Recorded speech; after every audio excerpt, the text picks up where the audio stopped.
Ош шаарында волейбол боюнча ири мелдеш өткөрүлдү. Турнир Каракулжа ынтымагы аталышында болуп, Күйөташ айылынын тургундары тарабынан уюштурулган. Спорттук мелдеш элдин ынтымагын чыңдоо максатында көп жылдан бери өтүп келет. Бул оюнда кайсы команда алдыга чыкты жана кандай сыйлыктар тапшырылды? Алдыдагы сюжетте кенен сөз болот.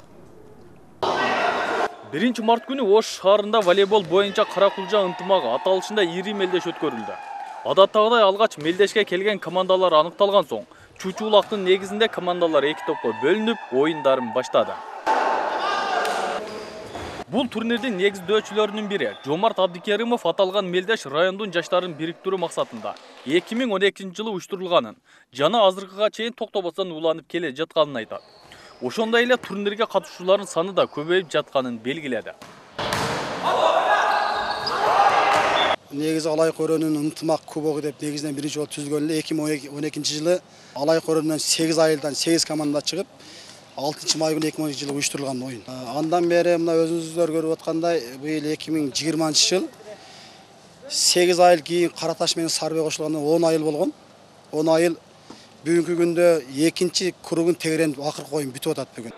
Ал эми Автандил Жаңыбаев бул ирет волейбол мелдешин Күйөташ айылы өткөрүп, ага 10 команда катышып, оюн кызуу жүрүп жатканын айтты. Ал эми ошол эле айылдын тургуну азыркы жаштардын ойноо деңгээли баштагыга караганда өскөнүн кошумчалады.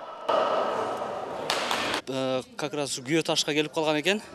Алайкы биримдиги деп оюн уюштуруп атабыз. Оюн аябай жакшы деңгээлде өтүп атат. Ар бир мына Сарбе айыл өкмөтүнөн ары бир 10 айыл катышты. Оюн аябай жакшы деңгээлде өтүп атат. Правила өзгөргөн биринчиден. Экинчиден эми биздин убактага караганда азыр техника күчтүү. Балдар күчтүү, жаштар күчтүү чыгып атат. Биз эми бүт ал убакта самоучкалар азыркыдай азыр профессионалдар көп экен. Мына Бишкектен келип атышат, мына жана Көгарттан келген бишкектик балдарды көрдүк. Ар жактан келип, аларды көрүп биздин балдар да үйрөнүп техникасын арттырып атышат. Ойноо тактикалары да жакшы. Ошентип эртең менен башталган мелдеште 4 команда Көкарт, Ойтала, Сарыбе жана Күйөташ командалары мыкты болуп, жарым финалга жол алды. Анда жарым финалда утулган Сарыбе менен Күйөташ 3-орунду талашып, жыйынтыгында Сарыбе командасы бул кармашта мыкты болуп, 3-орунду ээледи. Ал эми финалдагы кармашта Көкарт командасы атаандаштарын утуп 1-орунду алды жана турнирдин чемпиону аталса, финалда гана утулган Ойтал 2-орунду ээледи. Оюн абдан сонун, аябай кызуу жүрүп атат. Азыр ошо алайкулуктардын биримдик тобу болуп атты эле. Ошого жакшы бир оюн уюштуруп атабыз. Уюштуруучу ошо Күйөташ деген айылы. Жакшы оюн кызыктуу болуп атат. Негизинен эле бул мелдеште эң алдыңкы орундарды ээлеп келчүбүз.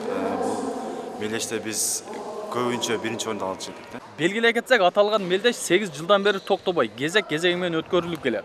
Бул мелдештин негизги максаты райондун тургундарын бириктирип, ынтымакка тартуу жана жаштарды спортко үйүндөө болуп саналат. Эми кезектеги мелдешти өткөрүү эстафетасы Ойтал командасына тапшырылды. Жолдубай Айткулов, Азам Бузуриков, Ынтымак.